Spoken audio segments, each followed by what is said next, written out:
Origins of deconstruction came from the writings of late 19th century philosopher Sigmund Freud.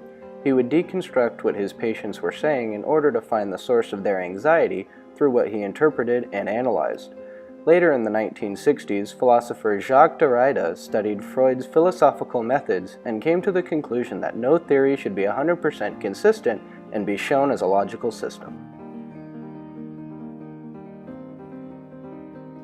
The word deconstructivism is the description of what happens in the mind. For example, an object is broken down or deconstructed in the mind to its simplest form. Then, that object is given new logical parameters and designed into a new state.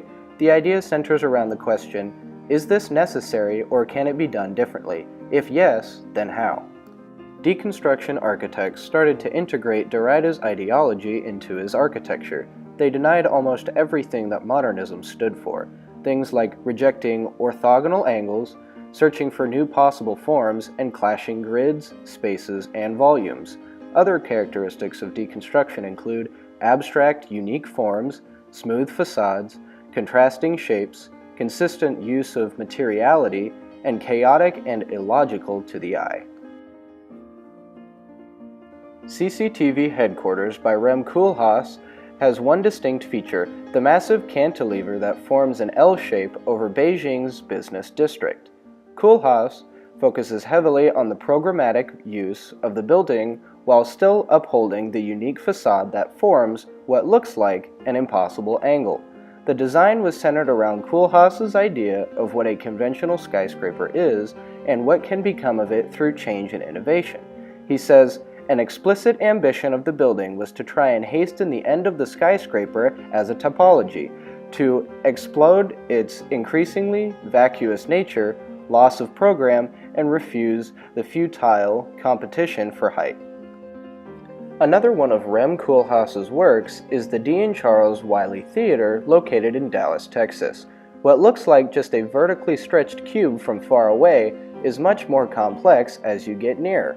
An array of vertical, pinched aluminum tubes create the facade, leaving an elegant effect. Inside, Koolhaas rearranges the idea of a typical theater into a vertical stack. Rather than the lobby surrounding the auditorium, it is underground and one must ascend a long, continuous ramp to reach the performance area. The backstage and rehearsal areas are located above the performance area, even further emphasizing the vertically placement of space Koolhaas utilized so well.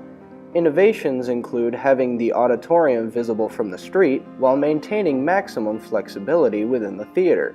Seating can be efficiently refigured based on the needs of the performances.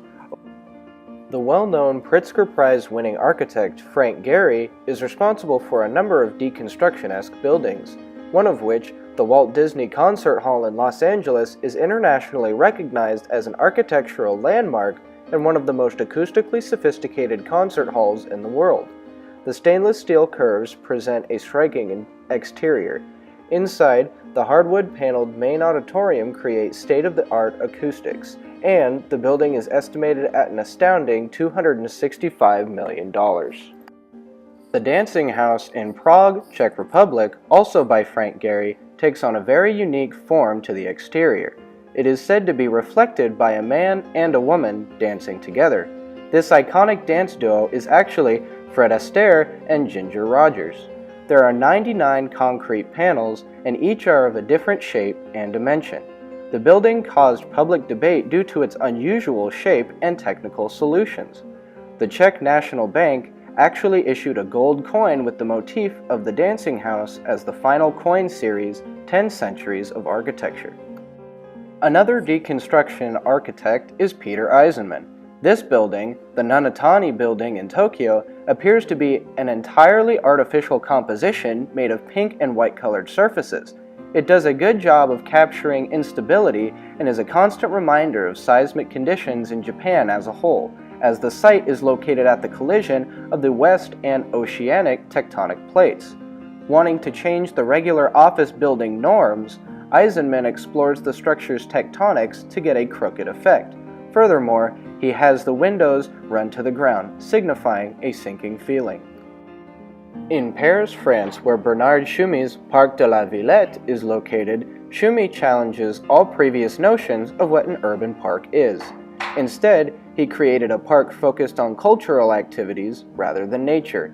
Throughout the park, there is a museum, music center, theater, and space for recreation as well.